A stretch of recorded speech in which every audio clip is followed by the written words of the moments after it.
l'hypothèse Frédéric Darocha à Angers, c'est terminé. Selon le site internet La Voix du Nord, le joueur nantais a donné son accord aux dirigeants de Boulogne. Il s'engagerait pour une saison avec une option d'1 an supplémentaire en cas de maintien du club nordiste en Ligue 1. Avec l'échec de ce dossier, le SCO va devoir réactiver de nouvelles pistes pour recruter dans l'entrejeu. L'une d'elles mènerait directement à un certain Floyd Haïté. On avait une véritable envie avec Jean-Louis, c'était de récupérer Floyd Haïté.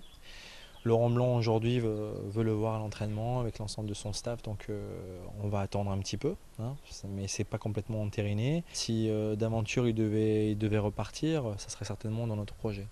Pendant ce temps-là, Jean-François Rivière, lui, se rapproche de l'AC Ajaccio. Selon toute vraisemblance, l'attaquant devrait s'engager d'ici très peu de temps avec l'équipe entraînée par Olivier Pantaloni.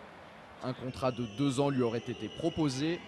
À 32 ans, l'ancien niortais semble privilégier cette piste malgré l'intérêt d'autres écuries de Ligue 2. Jean-François est encore sous contrat avec le SCO pour une saison.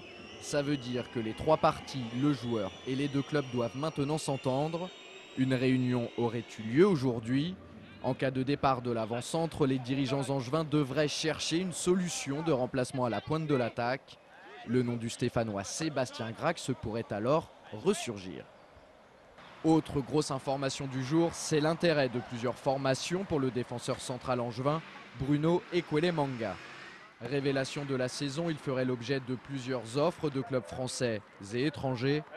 En France, Valenciennes aurait proposé 2 millions d'euros pour s'attacher immédiatement les services de l'international gabonais. Une solution que semblent exclure les dirigeants du SCO. Ils préféreraient vendre Bruno à un club qui leur prêterait ensuite le joueur pour la saison à venir. L'Olympique de Marseille serait susceptible d'accepter cette formule. Par contre, on ne sait pas combien la formation des Bouches-du-Rhône est prête à mettre sur la table. Mais comme bien souvent, les offres les plus conséquentes proviennent de l'étranger. En Allemagne, le Werder Brême serait disposé à débourser 3 millions d'euros. Une équipe russe se serait également positionnée. Il s'agit du Spartak Moscou qui proposerait pas moins de 5,5 millions. Une somme qui va sans doute amener les responsables angevins à réfléchir. Un mot maintenant sur le dossier du gardien de but. Après le départ de Nicolas Cousin, la doublure de Jean-Daniel Padovani, le SCO est à la recherche d'un numéro 2. À l'étude depuis plusieurs semaines, le prêt du Bordelais Kevin Olimpa pourrait être finalisé d'ici quelques jours. Angers et les Girondins auraient même trouvé un accord de principe. Âgé de 21 ans, Kevin Olimpa a récemment été sélectionné en équipe de France Espoir.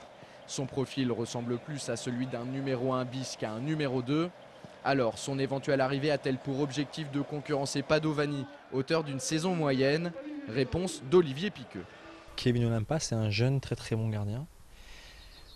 Et Pado, c'est un très bon gardien. Donc aujourd'hui, on a un numéro 1, c'est Jean-Daniel Padovani. Et puis on est en train de chercher un bon gardien susceptible de rentrer dans les plans de notre projet.